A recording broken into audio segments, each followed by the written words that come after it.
नमस्कार, इन खबर में आपका स्वागत है। उत्तर प्रदेश के दूसरे चरण के मतदान के बीच पूर्वांचल से एक बड़ी खबर आ रही है कि माफिया मुख्तार अंसारी अब चुनाव नहीं लड़ेगा। मऊ विधानसभा सीट से उसे सुभाषपा के टिकट पे चुनाव लड़ना था, लेकिन अब उनके बजाय उनके बेटे अब्बास अंसारी ने आज नामांकन दाखिल किया। दरअसल ओपी राजभर ने पहले ही ये संकेत दिया था कि मुख्तार अंसारी या उनका बेटा दोनों में से कोई चुनाव लड़ सकता है, और आज जब नामांकन करने की बारी आई तो अब्बास अंसारी ने नामांकन दाखिल किया। जो नामांकन पत्र लिया गया था वो मुख्तार अंसारी के नाम पे लिया गया था और अदालत से इजाज़त भी मांगी गई थी। 22 लोगों को अदालत ने जेल जा कर के सारी प्रक्रिया पूरी कराने की इजाज़त भी दे दी थी, लेकिन इसी बीच खबर आई कि अब मुख्तार अंसारी चुनाव नहीं लड़ेंगे।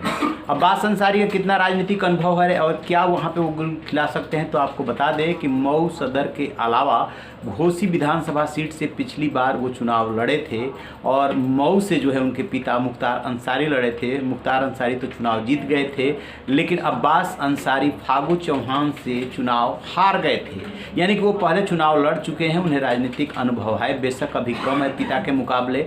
और अब जो विरासत सौंपने की बात कर रहे हैं मुख्तार अंसारी कि मऊ की विरासत अब्बास अंसारी को सौंप दी है, लिहाजा वही चुनाव लड़ेंगे। तो क्या मुख्तार अंसारी जो है चुनावी राजनीति से बाहर हो गए हैं, अब वो चुनाव नहीं लड़ेंगे? क्या उन्होंने मान लिया कि जो उनके ऊपर 52 मुकदमे हैं अब उनकी ज़िंदगी जेल में ही कटनी है?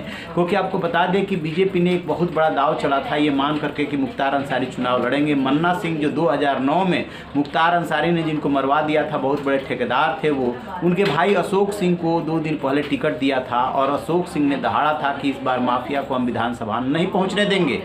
इसी बीच अब्बास अंसारी का भी बयान आया जिसको लेकर के अशोक सिंह ने चुनौती दी, और उधर बीएसपी ने भीम राजभर जो कि बीएसपी के प्रदेश अध्यक्ष हैं उनको चुनाव मैदान में उतारा है, और कांग्रेस ने माधवेंद्र सिंह को उतारा है। तो अब्बास अंसारी के लिए मऊ से भी अब ये सीट उतनी आसान नहीं रह गई है, क्योंकि अशोक सिंह जो चुनाव मैदान में उतरे हैं और भीम राजभर बसपा वाले, वो दोनों इनके लिए मुश्किल बढ़ाने वाले हैं। वहाँ पे क्या होता है इस पर हमारी नज़र रहेगी।